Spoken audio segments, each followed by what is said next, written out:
குரு பகவான் உங்கள் ராசிக்கு என்னென்ன சுப மற்றும் அசுப பலன்களை தரப்போகிறார், அதற்கான பரிகாரம் என்ன என்பதனை பற்றி விரிவாக காண்போம். உங்கள் வாழ்வில் வளமும் நலமும் செல்வ செழிப்பும் பெற எல்லாம் வல்ல இறைவனை உளமாற வேண்டி விரும்பி கேட்டுக்கொள்கிறேன். ஒருவரின் ஜாதகத்தில் எந்த கிரகம் உங்களுக்கு சாதக பலன் தருதோ இல்லையோ, ஆனால் குரு கிரகத்தின் நற்பலன்களை கொண்டவர்கள் சிறிது கஷ்டத்தை சந்தித்தாலும் வாழ்க்கையில் முன்னேறி விடுவார்கள். நவ கிரகங்களில் குரு பகவான் மங்கள கிரகமாக விளங்கி வருகிறார். ஜோதிட சாஸ்திரத்தில் குரு பகவானுக்கு தேவர்களின் குரு என்ற அந்தஸ்தும் வழங்கப்பட்டுள்ளது. இவர் நல்ல பலன்களை அளிக்கும் கிரகமாக கருதப்படுகிறார். திருமணம், மகிழ்ச்சி, குழந்தைகள், நல்ல அதிர்ஷ்டம், அறிவு, கல்வி, பேச்சாற்றல், மரியாதை, நல்ல ஒழுக்கம் ஆகியவற்றுக்கு இவர் காரணியாக உள்ளார். ஒருவரது ஜாதகத்தில் குரு பகவான் நல்ல இடத்தில் இருந்தால் அவர் வாழ்வில் மிகுந்த மகிழ்ச்சியையும் செழிப்பையும் பெறுகிறார். அவர் வெற்றியின் உச்சம் தொடுவதை யாராலும் தடுக்க முடியாது. குருவின் அருள் பெற்ற நபர்களுக்கு அறிவாற்றல் மேம்பட்டு சமூகத்தில் நல்ல கௌரவமும் பெற்றிருப்பார்கள். 12 ஆண்டுகளுக்கு பிறகு குரு பகவான் ரிஷப ராசியில் பிரவேசிக்க உள்ளார். ஜோதிடத்தில் முக்கிய கிரக பெயர்ச்சிகளில் ஒன்றாக கருதப்படுவது குரு பெயர்ச்சி. இந்த ஆண்டு குரு பெயர்ச்சி 2024 மே 1ஆம் தேதி நடக்க உள்ளது. குருவின் அமைப்பும் குருவின் பார்வையும் எப்படிப்பட்ட பலனை அள்ளித்தரும் என்பதை தெரிந்து கொள்வோம். கால சக்கரத்தில் தனுசு, மீன ராசிகளுக்கு அதிபதியான குரு பகவான் தற்போது மேச ராசியில் சஞ்சாரம் செய்து வருகின்றார். இவர் 2024ஆம் ஆண்டு மே மாதம் 1ஆம் தேதி நண்பகல் 12:59 மேசராசியில் உள்ள கிருத்திகை 1ஆம் பாதத்தில் இருந்து ரிஷபராசியில் உள்ள கிருத்திகை 2ஆம் பாதத்திற்கு பெயர்ச்சியாக உள்ளார். குரு பெயர்ச்சி பெறும் ஸ்தானத்தை விட குருவின் 5, 7, 9ஆம் பார்வை பெறக்கூடிய ராசிகள் மிகவும் சிறப்பான பலன்களை பெற்றிடும் என்பது ஜோதிட விதி. 2024ஆம் ஆண்டில் நடக்கும் குரு பெயர்ச்சியின் தாக்கம் அனைத்து ராசிகளிலும் இருக்கும். எனினும் சில ராசிகளுக்கு குருவின் இந்த மாற்றம் பலவித நற்பலன்களை அளித்தரும். இவர்கள் எடுத்த காரியங்கள் அனைத்திலும் வெற்றி பெறுவார்கள். நீண்ட நாட்களாக நடக்காமல் இருந்த பல விஷயங்கள் குரு பெயர்ச்சிக்கு பிறகு வெற்றிகரமாக நடந்து முடியும். இவர்களுக்கு அதிர்ஷ்டத்தின் ஆதரவு முழுமையாக இருக்கும். இந்த குரு பெயர்ச்சியானது ஒரு சில ராசிக்காரர்களின் வாழ்வை புரட்டி போட போகிறது. துரோகத்தால் பிரிந்த கணவன் மனைவி, சகோதர சகோதரி உறவு ஒன்று சேர போகிறது. நட்பு என்னும் நஞ்சால் உங்கள் உறவை பிரித்த துரோகியை இனம் கண்டு உண்மையான உறவு யார் என்பதனை அறிந்து கொள்வீர்கள். நஷ்டம் மட்டுமே பார்த்த வியாபாரிகள் திடீர் லாபத்தை அடைய உள்ளீர்கள். திடீர் லாட்டரி அடித்தது போல லாபம் இரட்டிப்பாகும். சனி பார்வையினால் ஏற்படும் காம சிந்தனைகள் இந்த குரு பெயர்ச்சியினால் சரியாகும். தகாத பெண் உறவை தவிர்த்து ஆன்மீக பயணத்தை தொடர்வீர்கள். சதி எதுவாக இருந்தாலும் அதை முறியடிப்பது சிவனின் விதியாகும். சிவனின் துணை இருந்தால் எதிரில் யமனே வந்தாலும் சமாளித்து வெற்றி அடையலாம். இனி உங்கள் ராசிக்கான பலன்கள் என்ன என்பதனையும் அதற்கான பரிகாரம் என்ன என்பதனையும் பார்ப்போம். மகர ராசி அன்பர்களே, குரு பகவான் பூர்வ புண்ணிய ஸ்தானமான 5ஆம் வீட்டிற்கு இடப்பெயர்ச்சி அடைகிறார்.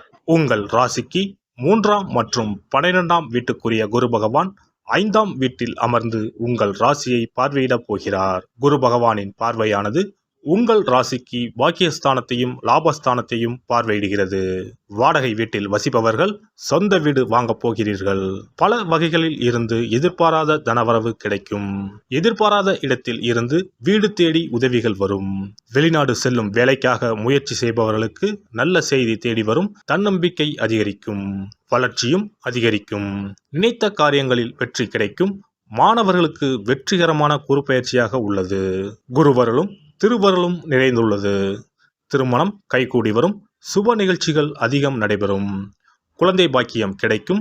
குரு பகவான் மே மாதத்திற்கு பிறகு மகர ராசிக்காரர்களுக்கு வருமானத்தை வாரி வழங்கப் போகிறார். பெண்களுக்கு வீண் அலைச்சல் பயணங்களால் ஏற்படலாம். நேரம் தவறி உண்பதை தவிர்ப்பது நல்லது. சாமர்த்தியமான பேச்சு லாபம் தரும். அரசியல்வாதிகள் தங்கள் பதவிகளை காப்பாற்றிக் கொள்ள போராட வேண்டிய காலமாகும். புகழ் பெருமை யாவும் மங்கும். உடன் இருப்பவர்களே துரோகிகளாக மாறுவார்கள். மக்களுக்கு கொடுத்த வாக்குறுதிகளை நிறைவேற்றினால் மட்டுமே மக்களின் ஆதரவை பெற முடியும். மேடை பேச்சுகளில் சற்று கவனமுடன் செயல்படுவது மிகவும் உத்தமம். கலைத்துறையினரை பொறுத்தவரை வரவேண்டிய பட வாய்ப்புகள் தட்டிச் செல்லும். தன வரவில் தடைகள் உண்டாகி கடும் சோதனைகள் ஏற்படும். சம்பள பாக்கிகளும் இழுபறி நிலையில் இருக்கும். வெளியூர் வெளிநாடு செல்லக்கூடிய சூழ்நிலைகள் ஏற்பட்டாலும் அதன் மூலம் அனுகூலமான பலனை அடைய முடியாது. புதிய ஒப்பந்தங்களில் கையெழுத்திடும் போது கவனம் தேவை. மாணவர்கள் கவனம் சிதறாமல் பாடங்களை படிப்பது நல்லது. விளையாட்டுகளின் போது கவனம் தேவை. உத்திராடம் 2, 3, 4ஆம் பாதங்கள். இந்த குரு பெயர்ச்சியால் அலைச்சல் இருக்கும். சிலர் கொடுத்த வாக்கை காப்பாற்ற முடியாமல் திண்டாட வேண்டிய நிலை ஏற்படலாம். உங்கள் குழந்தைகளால் சில பிரச்சனைகள் வரலாம். அதற்காக உங்களின் குழந்தைகள் மேல் ஆத்திரம் கொள்ள வேண்டாம். உத்தியோகஸ்தர்களுக்கு வேலையில் வரும் கஷ்டங்களை தாங்கிக் கொள்ள வேண்டும். திருவோணம் நட்சத்திரம். இந்த குரு பெயர்ச்சியால் தம்பதிகளிடையே அன்பும் பாசமும் அதிகரிக்கும். கருத்துக்களை பரிமாறும் முன் பொறுமை மற்றும் நிதானம் அவசியம் என்பதனை உணருங்கள். திருமணமாகாமல் இருப்பவர்கள், அதற்குண்டான முயற்சிகளில் ஈடுபட்டிருந்தவர்களுக்கு திருமணம் இனிதே நடந்தேறும். புதிதாக வீடு மனை வாங்க வேண்டும் என்ற யோசனை செய்தவர்களின் எண்ணம் ஈடேறும். அவிட்டம் 1, 2 பாதங்கள். இந்த குரு பெயர்ச்சியால் மிகவும் விரும்பிய நண்பர்களை விட்டு பிரிய வேண்டிய நிலை வரலாம். உங்களின் பொருட்களை மிகவும் கவனமாக பார்த்து கொள்ளவும். தூக்கம் இல்லாமல் தவிக்கும் நிலையில் உள்ளவர்களுக்கு யோகா போன்ற பயிற்சிகளை செய்வது நன்மையை தரும். சனிக்கிழமையில் ஆஞ்சநேயரை வழிபடுவது கஷ்டங்களை போக்கும், மனதில் தைரியத்தை உண்டாக்கும். குரு பெயர்ச்சி சிறப்பு பரிகாரம். ஜாதகத்தில் குரு நல்ல இடத்தில் இல்லாமல் இருந்தாலோ, கோசார ரீதியாக கொடூரமானவராக இருந்தாலோ குரு தோஷம் நீங்க பரிகாரம் செய்ய வேண்டும்.